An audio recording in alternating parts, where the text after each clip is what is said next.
అమ్మ పాఠాలకు స్వాగతం. ఈరోజు మనం యణాదేశ సంధి గురించి ఈ వీడియోలో మనం తెలుసుకుందాం. కింద కొన్ని పదాలు ఉన్నాయి, వాటిని విడతీసి ఎలా మార్పు చెందిందో చూసి తర్వాత సూత్రం గురించి తెలుసుకుందాం. మొదటిది అత్యద్భుతం. అతి ప్లస్ అద్భుతం, విడతీస్తే అతి ప్లస్ అద్భుతం, అత్యద్భుతం. దీంట్లో ఈకి అసవర్ణమైనటువంటి ఆ వచ్చి పరమైంది, అంటే సేమ్ వర్ణం కానిది. ఈకి ఈ సేమ్ వర్ణం, అది కాకుండా ఆ అనే వేరే అచ్చొచ్చి పరమైంది. ఏం మార్పు చెందింది? యాగా మార్పు చెందింది, అత్యద్భుతం అయింది. ఈ తీలో ఉండేది ఆ వచ్చి కలిసింది కనుక ఆ అయింది, తీయల్లా తా అయింది. ఈ మార్పు చెంది ఏమైంది? తీయల్లా తా అవడం కాకుండా యా అనేది రావడం జరిగింది. ఈకి అసవర్ణమైనటువంటి అచ్చొచ్చి పరమయ్యి యా అనేది వచ్చింది. ఇక్కడ సంధి జరిగింది, అత్యద్భుతం అయింది. రెండోది అభ్యాగతులు. సంధి విడతీస్తే అభి ప్లస్ ఆగతులు. అభి ప్లస్ ఆగతులు అని విడతీసినప్పుడు ఈ ఈకి ఆ అనే అచ్చొచ్చి పరమైంది. అందుకని భీ ఎలా ఏమైంది? భా. ఆ కనుక భా అయింది. ఎక్స్ట్రా ఏం మార్పు చెందింది? ఈకి ఆ అనే అస్వర్ణమైనటువంటి అచ్చొచ్చి పరమయ్యి యా అనేది రావడం జరిగింది. మూడవ చూడండి, అన్వాయుధాలు. ఇక్కడ అణు ప్లస్ ఆయుధాలు అని విడతీసాం. అణులో ఉన్నదేమిటి? పైన రెండిట్లలో ఈ ఉంది, దీంట్లో ఊ అనేది ప్లస్కి ముందర ఊ అనేది ఉంది. దీనికి ఆ అనే అసవర్ణమైనటువంటి అచ్చొచ్చి పరమైంది. ఇప్పుడు ను అలా ఏమవుతుంది? ఆ కనుక నా అయింది. అయితే ఇక్కడ మార్పు ఏమొచ్చింది? ఈ ఊకి అసవర్ణమైనటువంటి అచ్చు వచ్చి పరమయ్యి వా అనేది రావడం జరిగింది. సంధి జరిగిన తర్వాత వా అనేది వచ్చింది, అన్వాయుధాలు అయింది. నాలుగవది ప్రత్యేకము. విడతీస్తే ప్రతి ప్లస్ ఏకము, ప్లస్కు ముందరున్నది ఈ. ఈకి అసవర్ణమైనటువంటి అచ్చు ఏ అనేది వచ్చి పరమైంది. ఈకి ఏ అనేది వచ్చి పరమైతే ఏమవుతుంది? తీయల్లా తే, తేగా మారింది. నెక్స్ట్ ఇంకా ఎక్స్ట్రా ఏమొచ్చింది? యా. ఈకి అసవర్ణమైనటువంటి అచ్చు వచ్చి పరమైతే యా వచ్చింది. ఇక్కడ కూడా ఈ పై వాటిల్లో కూడా ఈకే అసవర్ణమైనటువంటి అచ్చులు వచ్చి పరమైతే యా అనేది రావడం జరిగింది. అలాగే తర్వాత ఐదో చూడండి, అత్యంతము. సంధి విడతీస్తే అతి ప్లస్ అంతము. అతిలో ఉండేది ఈ, దీనికి ఆ అనే అచ్చొచ్చి పరమైంది. ఈకి ఆ అనే అచ్చొచ్చి పరమయ్యి తీ ఎలా ఏమైంది? తా అయింది. ఓకే. ఈ అసవర్ణమైనటువంటి అచ్చొచ్చి పరమవడం మూలంగా ఏమొచ్చింది? Extra yeah. పై వాటిల్లో కూడా ఈకి అసవర్ణమైనటువంటి అచ్చొస్తే యా వచ్చింది. ఇక్కడ కూడా యా అనేది రావడం జరిగింది, అందుకే అత్యంతము అయింది. తర్వాత చూడండి, అత్యవసరం. ఎలా విడతీస్తాం? అతి ప్లస్ అవసరం. అతిలో ఉండే ఈకి ఆ అనే అచ్చొచ్చి పరమైంది. ఈ అల్లా ఏమైంది? తా. తీ అల్లా తా అయింది. ఎక్స్ట్రా ఏమొచ్చింది? అసవర్ణమైనటువంటి అచ్చొచ్చి పరమవడం మూలంగా యా అనేది రావడం జరిగింది. ఏడవది ప్రత్యుత్తరం. సంధి విడతీస్తే ప్రతి ప్లస్ ఉత్తరం. ప్రతిలో ఉండేది ప్లస్కు ముందర ఈ ఉంది. ఈకి ఊ అనే అస్వర్ణమైనటువంటి అచ్చొచ్చి పరమైంది.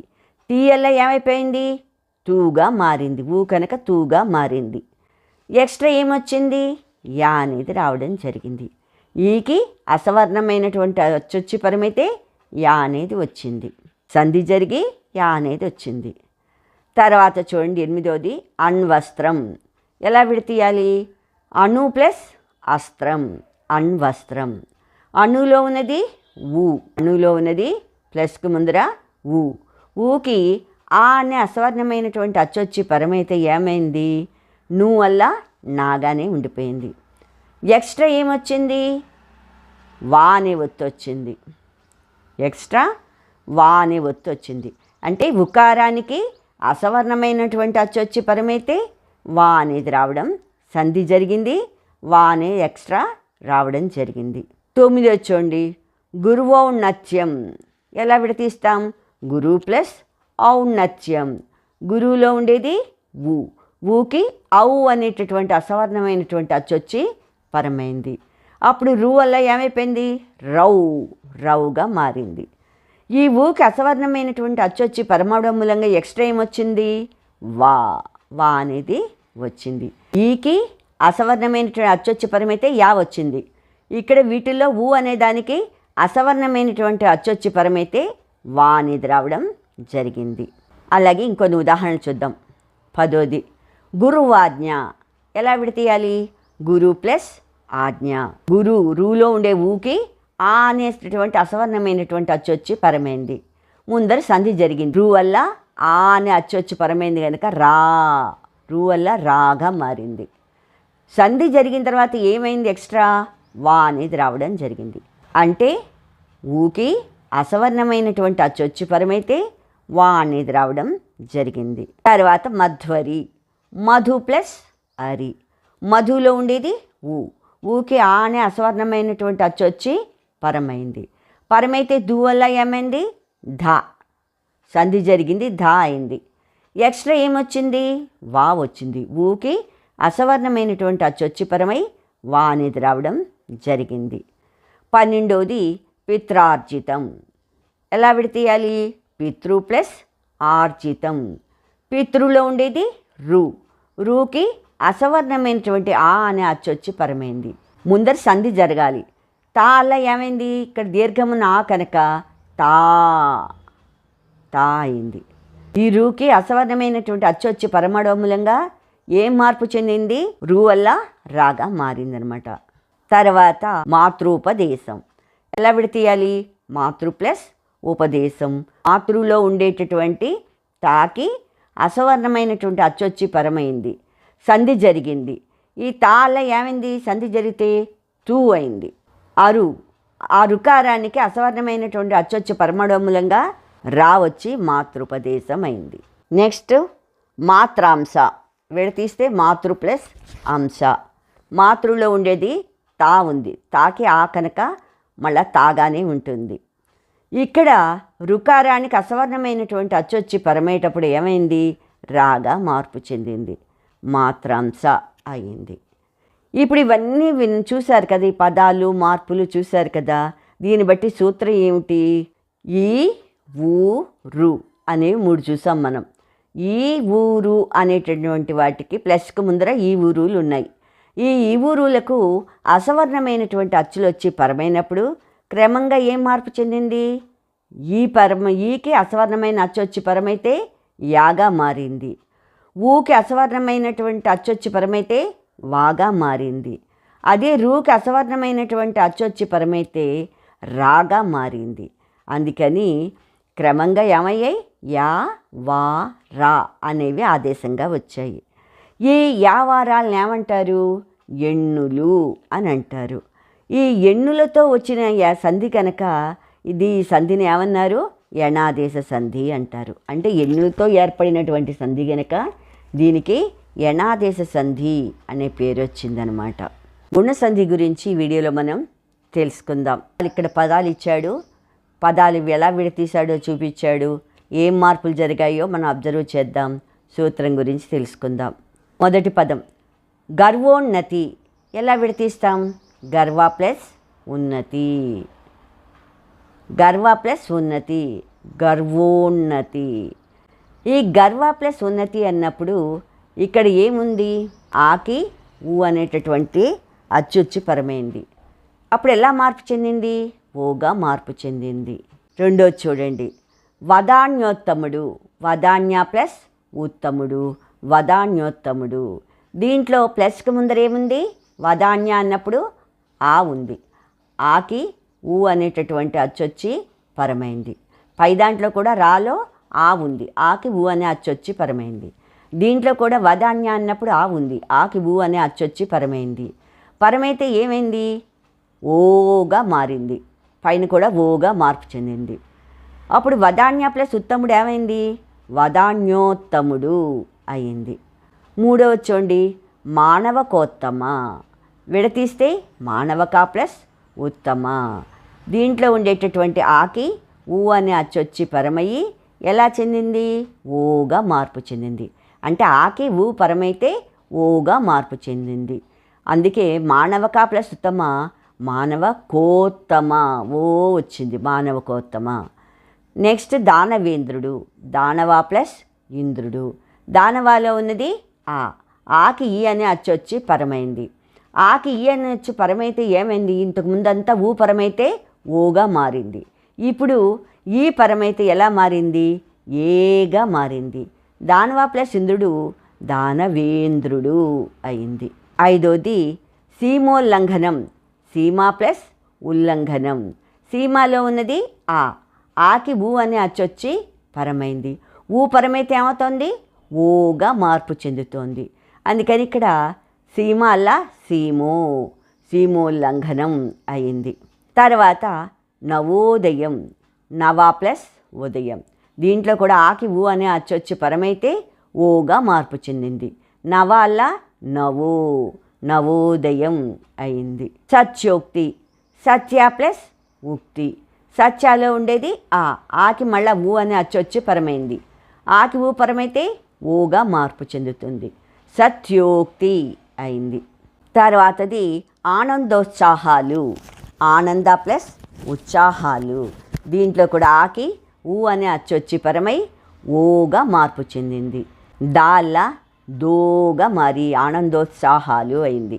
9th వన్ భావోద్వేగం, విడతీస్తే భావ ప్లస్ ఉద్వేగం. భావాలో ఉండే ఆకి ఊ అనే అచ్చొచ్చి పరమై ఓగా మార్పు చెందింది. భావోద్వేగం. తర్వాత రమ్యోద్యానములు, రమ్య ప్లస్ ఉద్యానములు. రమ్యాలో ఉండే ఆకి ఊ పరమైతే ఓగా మారుతుంది. రమ్యాల రమ్యోద్యానములు అయింది. మహోన్నతము, మహా ప్లస్ ఉన్నతము. మహాలో ఉండే ఆకి ఊ అనే అచ్చొచ్చి పరమైతే ఓగా మార్పు చెందింది. మహోన్నతము. ఇక్కడ వాటిలో ఒకసారి చూస్తే ఆకి ఊ పరమైతే ఓగా మారింది. ఆకి ఈ పరమైతే ఏగా మార్పు చెందింది. రాజేంద్రుడు, రాజా ప్లస్ ఇంద్రుడు. రాజాలో ఉండే ఆకి ఈ అనేది వచ్చి పరమైతే ఏగా మార్పు చెందుతుంది. మార్పు చెంది ఏమైంది? రాజాల రాజేంద్రుడు అయింది. గజేంద్రుడు, అది కూడా అలాగే గజ ప్లస్ ఇంద్రుడు. గజాలో ఉండే ఆకి ఈ వచ్చి పరమై ఏగా మార్పు చెందింది. గజాల గజేంద్రుడు అయింది. తర్వాతది పరమేశ్వరుడు, పరమ ప్లస్ ఈశ్వరుడు. దీంట్లో ఆకి ఈ అనేది వచ్చి పరమైంది. ఆకి ఈ పరమైతే ఏమవుతుంది? ఏగా మార్పు చెందుతుంది.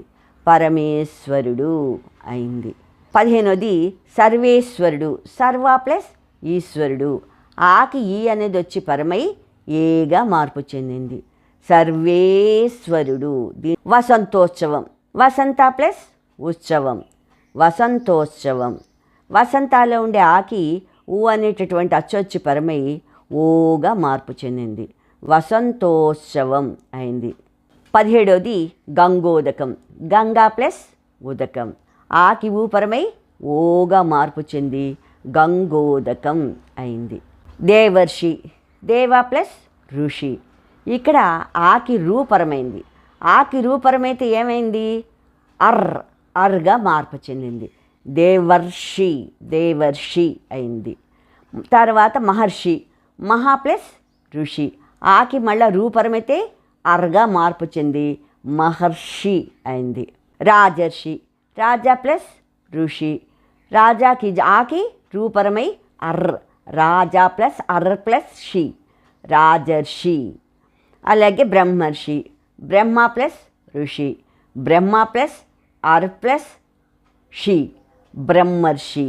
అంటే వీటిల్లో ఆకి ఈ పరమైతే ఏగా మార్పు చెందింది. ఆకి ఊ పరమైతే ఓగా మార్పు చెందింది. ఆకి రూపరమైతే అర్గా మార్పు చెందింది. వీటిని బట్టి సూత్రం మనం చూద్దాం.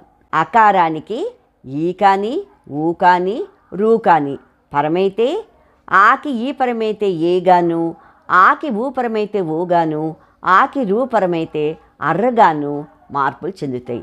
అంటే అవి ఆదేశంగా వస్తాయన్నమాట. ఆకి ఈ పరమైతే ఏగా మారింది, ఆకి ఊ పరమైతే ఓగా మారింది, ఆకి రూ పరమైతే అర్గా మార్పు చెందిందనమాట. ఆ రకంగా ఏఓఆర్లు అనేవి ఆదేశంగా వచ్చాయి. ఈ ఏఓఆర్లను ఏమంటారు? గుణాలు అంటారు. ఈ గుణాలు ఆదేశంగా వస్తున్న సంధి గనుకే దీనికి గుణసంధి అనే పేరు వచ్చింది. మీకు ఈ వీడియో కనుక నచ్చినట్టయితే లైక్ బటన్ని క్లిక్ చేయండి. మీ అభిప్రాయాలు, సూచనలు కామెంట్ బాక్స్లో పొందుపరచండి. మీకు ఇలాగా సందులు దేనికి దానికి ఇలా షార్ట్గా మీకు చేసి మీకు ఈ వీడియోలు ప్రజెంట్ చేస్తే మీకు ఇంకా బాగా ఈజీగా ఉంటుందేమో అనే ఉద్దేశంతో ప్రయత్నం చేయడం జరిగింది. అందుకే మీకు ఇవి నచ్చినట్టయితే మీ అభిప్రాయాలు, సూచనలు కామెంట్ బాక్స్లో పొందుపరచండి. అలాగే మరిన్ని వీడియోస్ కోసం సబ్స్క్రైబ్ బటన్ క్లిక్ చేయడం మర్చిపోకండి. Thank you. సెలవు.